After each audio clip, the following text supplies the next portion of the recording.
This tutorial is going to help you learn how to answer a question that asks you to draw annotated diagrams to describe the properties of a GLEY soil in this case. And to do that, you must make sure your answer refers to the horizon, the colour and the texture of the soil. The typical exam question can be found on the revision site as question 5 in the past papers questions, and that's what it looks like there. This is a describe question, and therefore what's important is that you don't bother wasting time explaining why it has these characteristics. All we need to know is what are the characteristics. And you must make some effort to refer to as many of these points as you can: the horizons, colour, texture, and range, plus vegetation. So let's have a little look at this question. Oh, by the way, if you're looking for a model answer, if you go into the model answers, you should be able to find one there.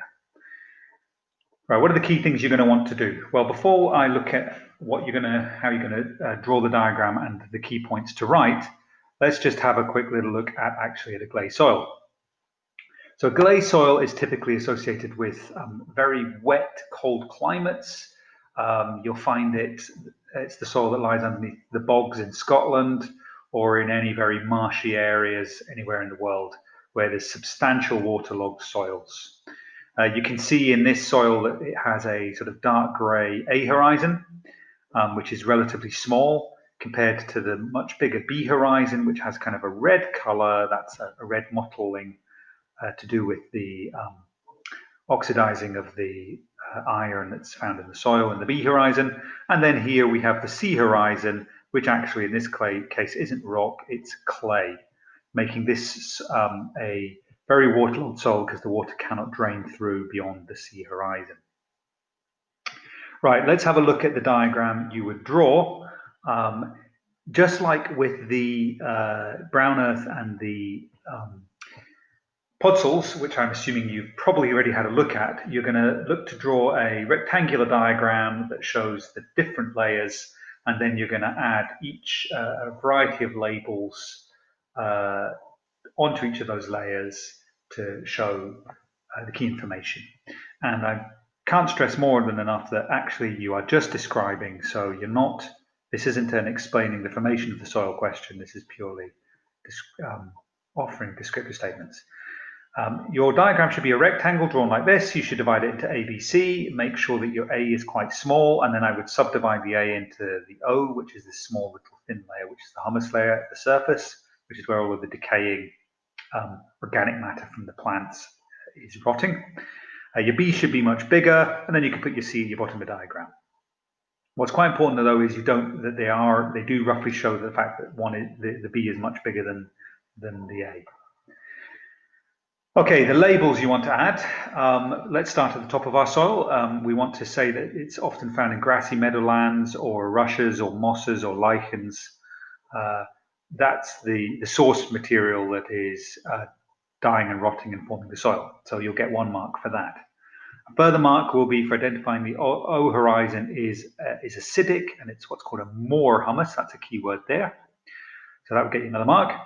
By indicating that it's a very wet and cold climate, which creates waterlogged soils, that's the specific thing there. The soils are very waterlogged and marshy. Let's have a look at the A horizon. What are the key characteristics of the A horizon? Well, the A horizon is dark grayish in color. It's going to be silty in texture.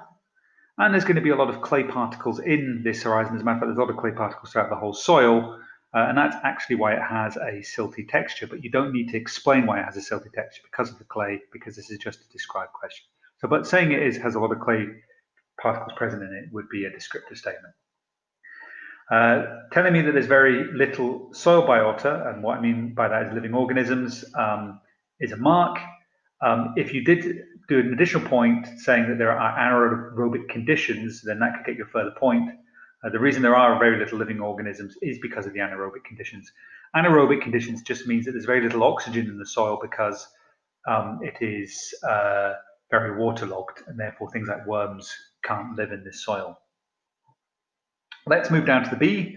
The B is blue and greyish in colour. That will get you a mark. There's a red mottling effect, so it will appear quite red. You don't need to tell me why. But this next point is a descriptive statement, and it does sort of tell you why it has got that red mottling. And that's because of bleaching results in high amounts of iron compounds present in the B horizon. You don't need this final brackets here, but that is what causes the red mottling. We move down to the bottom of our soil into the sea horizon. Well, here we're telling that the sea layer is made up of an impermeable clay. A further mark, you could say that because it is impermeable clay, water cannot drain through this layer, and therefore you get further waterlogging. 8-mark question, so you'll be looking to have 8 of these points on your diagram. You'll want to be able to draw this diagram itself. You don't need colour, obviously, but you want to be able to draw the diagram with each layer kind of indicated for its rough width. And what you're then going to be able to want to do is add at least 8 of these diagrams to that without actually referring back to your notes.